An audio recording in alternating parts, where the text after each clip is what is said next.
Salve, salve família! E aí, como é que vocês estão? Bem-vindos ao canal Extracampo, o seu canal de coisas da Copa, de futebol, enfim, sejam bem-vindos a esse ambiente maravilhoso. No vídeo de hoje a gente vai falar sobre o jogo entre Portugal e República Democrática do Congo, né? Esse empate em 1 a 1. Temos alguns comentários muito interessantes para fazer, né? Falar sobre o desempenho, no mínimo, decepcionante de Portugal, e a gente vai comentar tudo mais nesse vídeo.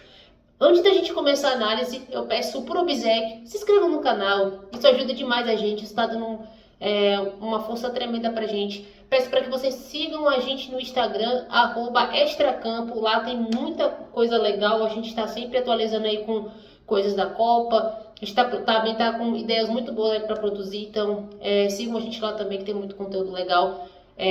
Deixem um like aqui também, por favor, isso também ajuda demais. E sigam a gente aí aqui nas outras redes sociais. E sem mais delongas, sem mais enrolações, vamos aqui para a análise do jogo. Bem, Portugal entrou nessa Copa como uma das grandes favoritas, né?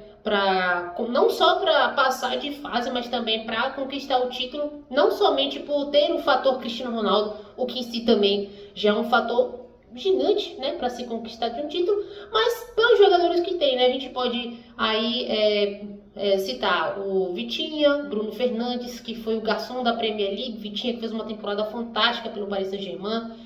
Temos o João Neves, que para mim é um grande jogador e tem muito potencial aí nessa seleção.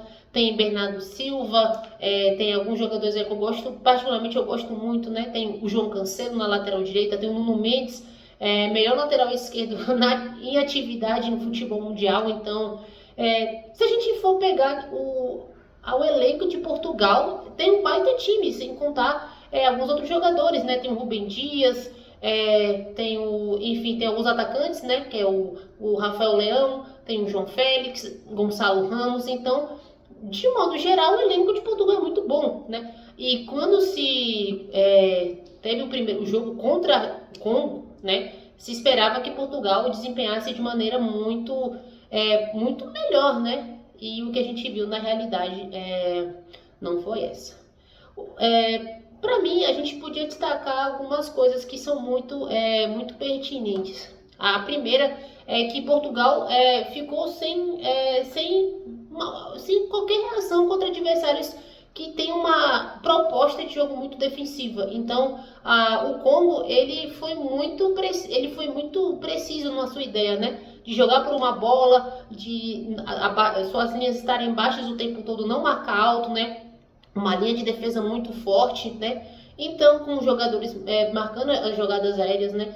Então, a República Democrática do Congo foi muito esperta nessa ideia, né? E funcionou direito, né? Então, eles acharam um gol de jogada aérea, né, no fim do primeiro tempo, apesar de terem tomado o gol também na jogada aérea, mas mesmo assim eles não mudaram sua ideia de jogo, né? Então, isso foi algo que a seleção portuguesa não soube se sair, né? Então eu senti muita falta de variedade de jogadas, né? Então aí acho que a gente pode destacar aqui algumas coisas muito interessantes. A primeira estatística que eu quero trazer aqui foi a quantidade de passes para trás que a seleção portuguesa deu, né, no jogo. Então, se a gente for constar, os 3 jogadores que mais deram passes para trás no time foram Vitinha, João Neves e Bruno Fernandes, que são os 3 nomes de criação que, para mim, top 3 melhores meio-campos da Copa. E foi uma quantidade absurda de passes para trás que eles deram. A média, cada um deles deu uma média de 25 a 30 passes somente para trás. Então faltou um pouquinho mais daquele passe incisivo, procurar aquele passe mais à frente para os homens de ataque, né? Então, realmente, eu senti um pouco de falta, né, de Portugal, de saber o que fazer e muitas vezes voltar para trás. Parecia muito que Portugal achava que a qualquer momento ia fazer um gol, não sentia um senso de urgência em muitas jogadas que a seleção portuguesa poderia ter tomado. Então, realmente, aí foi um ponto muito negativo para mim. Esse foi o primeiro ponto, que foi a quantidade de passos para trás dos seus homens de meio de campo, né? Segundo ponto, né, eu senti que Portugal tem um problema com atacantes. Então, por que eu falo isso? Eu sinto que o técnico Martínez, que é o técnico de Portugal, ele ainda não conseguiu definir quem são os atacantes que serão titulares nessa Copa, né? Acredito que essa seja a posição que mais tenha briga, né? A gente vê o Rafael Leão com uma temporada muito abaixo no Milan, de tudo que ele já produziu, de tudo que ele já é. Tem o João Félix, né, que honestamente vive ainda da sombra do jogador promissor que ele surgiu lá no Benfica, teve as passagens dele pelo Atlético de Madrid, pelo Barcelona, aí depois, agora ele tá jogando na Arábia, né, então aparentemente parecia que tinha deslanchado, mas é uma liga árabe, né, gente, não vamos também aqui falar que é uma liga competitiva. Tem o Francisco Conceição, que eu particularmente é um jogador que eu gosto muito, mas ainda assim não é uma unanimidade no ataque, tanto que Bernardo Silva estava jogando de ponta direita, né? Então, que para mim é uma posição que eu não gosto muito do Bernardo Silva, né? Que é um jogador que eu particularmente gosto bastante. E ele jogando de ponta direita, quase como um meio campo, né? Então, eu ainda sinto que a seleção portuguesa falta um pouquinho, né? Ter uma unanimidade ali, né, no ataque, né, principalmente nas pontas, né, principalmente pelos jogadores que tem, com o nome que tem, com o que já produziram, com o que já foi esperado deles, né. Então, realmente, eu acho que talvez seja um ponto aí muito interessante para a seleção portuguesa ficar de olho aí nos próximos jogos, porque realmente isso vai fazer toda a diferença.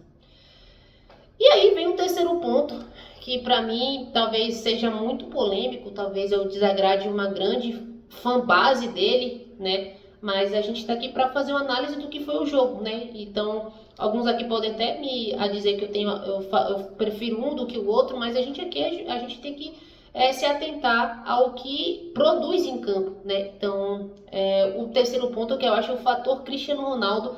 Eu não sei dizer, honestamente, se a presença dele no campo consegue agregar no estilo de jogo que o técnico Roberto Martínez impõe. Por que eu falo isso?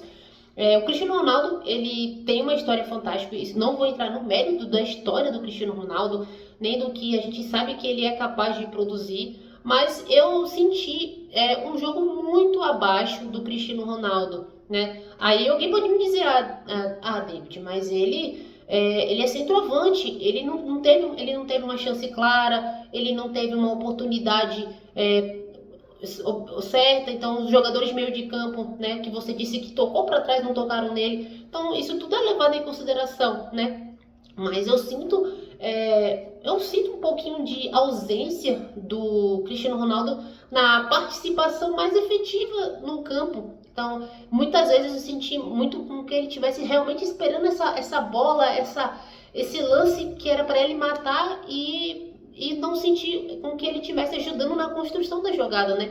Eu senti muito mais o Cristiano Ronaldo como um coadjuvante no ataque, esperando com que uma bola milagrosa chegasse nele e ele pudesse ter a oportunidade de finalizar, do que propriamente um Cristiano Ronaldo de outras épocas, né? Que já foi mais participativo, que já foi muito mais ativo, um jogador que ajudava não somente na finalização, mas também num todo, né? É claro que a gente tem que entender muito que o Cristiano Ronaldo já não tem mais a idade que ele tinha em outras épocas, em outro tempo, então talvez fazer essa comparação possa ser um pouquinho justa, né, principalmente pela idade que ele tem, mas ele não conseguiu produzir, né, no campo, né, e foi uma produção muito abaixo, e principalmente pelo que se esperava dele, e aí que a gente vai entrar num outro debate aqui que eu acho que é muito pertinente a gente entrar, principalmente porque a gente sabe da questão da rivalidade, principalmente entre os fãs, tá? Eu acho que entre os dois não deva existir esse debate, mas existe muito sim essa rivalidade entre os fãs do Messi, entre os fãs do Cristiano Ronaldo, né? Então, quando Lionel Messi faz 3 gols numa estreia de Copa, é esperado que Cristiano Ronaldo pelo menos faça um gol, né? E quando ele não produz, quando ele não faz um gol, quando a seleção dele não ganha, realmente já vem a chuva de comentários, né? Sobre o nível técnico de um, sobre a importância de um para o outro, quem é maior, quem no outro. E eu acho que isso não tem que ser levado em consideração nesse debate, tá? O que eu tenho a dizer é que o Cristiano Ronaldo, eu sinto que ele ainda precisa entender mais realmente a importância dele para o elenco. Realmente eu acredito que ele saiba, ele é um líder, ele é um capitão, e também não vou aqui achar que ele não está cumprindo esse papel, mas eu acho que ele também precisa entender um pouquinho de como somente a presença dele consegue destabilizar quem ele está enfrentando, né? Cristiano Ronaldo ele não é só nome, ele por tudo que ele já fez, finalização, cabeceio, enfim, liderança, a capacidade de fazer com que outros jogadores joguem melhor, né? Isso tudo realmente um talento que Cristiano Ronaldo construiu ao longo da sua carreira, né? E eu acho que isso pode ser muito mais bem utilizado, não somente pelo técnico da seleção portuguesa, tá? Que aí pode ser uma questão de ideia tática, que ele pode fazer isso, mas tanto quanto o próprio Cristiano Ronaldo, né? De entender que talvez ele não esteja, talvez ele tenha certeza de que ele não está mais no seu prime, digamos assim, ele não está mais no seu auge, tanto físico como técnico, como tático, mas ele ainda assim pode acrescentar com outras virtudes dele, né? Então acho que talvez isso seja um fator muito importante, né? Para que a seleção portuguesa ela possa não sofrer ameaças aí de repente, talvez não passar nem primeiro, né? E se duvidar pode nem passar, porque é um grupo que não é um grupo que é tão mole assim como muito se espera, né? Então acho que é um fator aí realmente a se pensar para a seleção portuguesa. Mas olha, eu acho que também não é motivo para pânico, tá? A Copa não acabou ainda. Ainda tem mais 2 partidas que Portugal pode fazer. Eu, honestamente, eu não acho que Portugal vai se desclassificar na primeira fase, só se dá um apagão geral, e eu acho que não vai acontecer. Eu acredito que Portugal vai passar, inclusive, em primeiro, tá? Nessa fase de grupos. Mas é importante, sim, ligar o alerta. Assim como a gente já falou da seleção brasileira, acho que a seleção portuguesa também pode entrar nesse mérito também, né? De explorar melhor o que se tem para que os resultados sejam alcançados e Portugal possa chegar longe nessa Copa. E é isso, galera. Essa foi a nossa análise aqui do jogo de Portugal. Mais uma vez se reforçando, se inscreva no canal, deixe um like, compartilhe com seus amigos que gostam de Copa. Sigam a gente no Instagram, no TikTok. Se tivesse Orkut também, seguiria lá também. E é isso, família. Tamo junto, é nóis. Valeu!